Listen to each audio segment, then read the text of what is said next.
Well, first off, our defense played excellent. We were very tenacious. Guys got after the ball, played hard, great communication, got us some turnovers.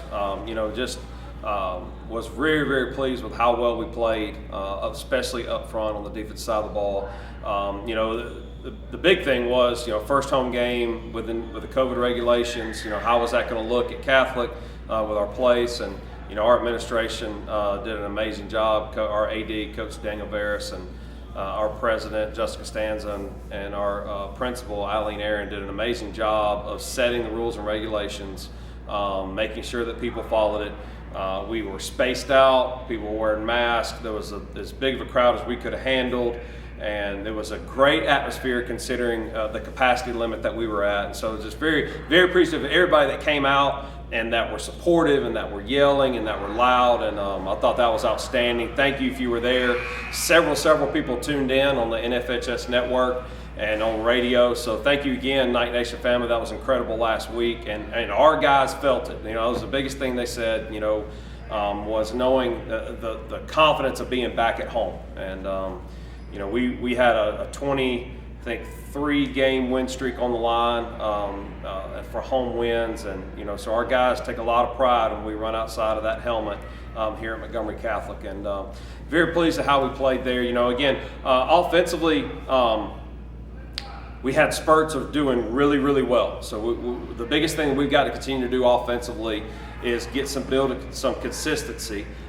We had 4 penalty stopping drives, where penalties took us out of our drive and set us back.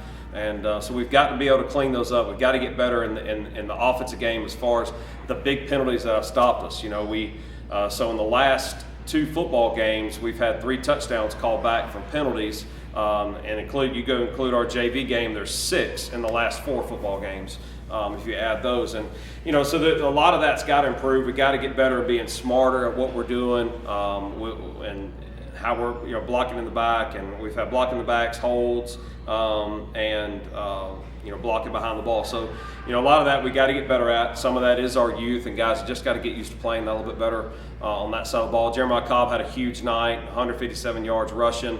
Really toting the ball like an animal, and really proud of how he had, I want to say 110 yak yards. That goes into a lot when you have 110. Guards did a really, really good job of getting out to the perimeter. I thought that was really, really pleased with how we got our guards outside and got off tackle. So excellent job with that. Kicking game, Judd Osten, senior kicker, had a big kick there late in the game to get us those last 3 points to get us up to 30. But overall, I'm really, really pleased on the direction we're heading. We're not where we need to be by any means, we've got to continue to improve and get better and better every week. Something that's got to continue to work. Really, really proud of the intensity and the excitement we had at practice this week coming off that. Our guys had a really, really good week, a lot of motivation for each other, a lot of competition. So I'm excited to see how that's going to translate into this week. This week, traveling to REELTOWN, Matt Johnson does an amazing job with this program. And these kids play really, really hard for him. So it's a big tip of the hat to Matt and what he does, because those kids a lot of those guys play both sides of the ball, and when they play, they're tenacious. They get after you. They look like a team that played in the state championship game last year, like they did. And REELTOWN's a hostile environment. There's going to be a lot of people there. It's going to be packed in, and there's going to be people all over the place that's ready to watch some high school football. And it's going to be a night this Friday night where we've got to show up to play well. It's one that we don't need to start slow. We got to get out the gate and make sure our guys are playing fast right off the bat. I want us to strike first, and whether that's the first big play or the first score, we got to get out there and start fast. This is a group that's going to, again, play well at home. And they're a well-coached football team with athletes all over the place. They got guys that can get the ball in their hand and that can move the ball. They're also, they're going to get in a lot of too tight wishbone and run it right at us.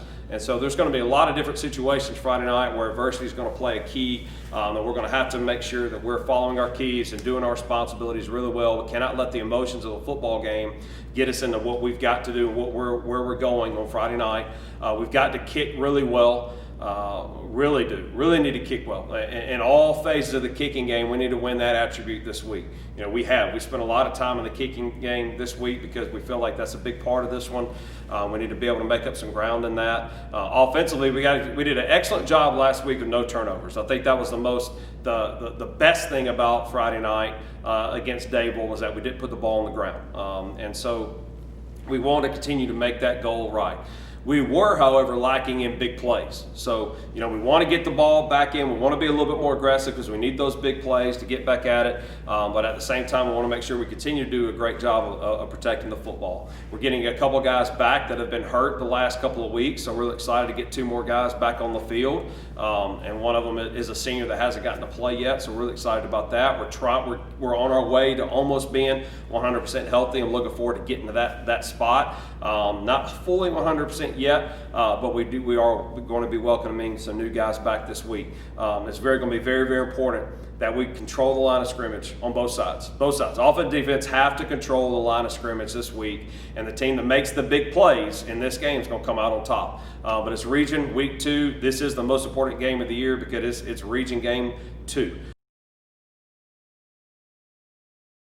If you could be there, Night Nation, be there. We need you there. The tickets are on sale online, plus they're also selling tickets at the gate. Okay, so if you have a GoFan account, you can check that out. Make sure you go in and check out the GoFan site if you want to go ahead and pre-purchase your ticket. Or if you don't want to, they will be selling tickets at the gate. Now, it is hard to get in there for parking. So if you're a Catholic Knights fan, there's not a lot of area there for parking. So you need to make sure you get in there. Try to get there early if you not want to park a long way away for a big walk, okay? So just make sure, Night Nation, if you want to be there, get there, show up early. Let's continue to protect ourselves and our family. Make sure you all bring your mask. Make sure you stay social distance on our end because we got to take care of us, okay? Regardless of what may be going on around us, make sure the Night Nation family is doing everything we can so we can continue playing football. And be there, be loud. It's going to be a big game, electric atmosphere against a really good football team. And really excited about this Friday night, y'all. So, hey, even regardless of the rain, if you can't be there or if it's raining and you don't feel like getting out, NFHS Network and 96.5 Praise FM, Jessica Costanza, Mike Costanza on the radio, okay, live through on the radio. So if you can't be there, make sure you check out the radio and NFHS Network. Thank you very much, Night Nation. Go Knights.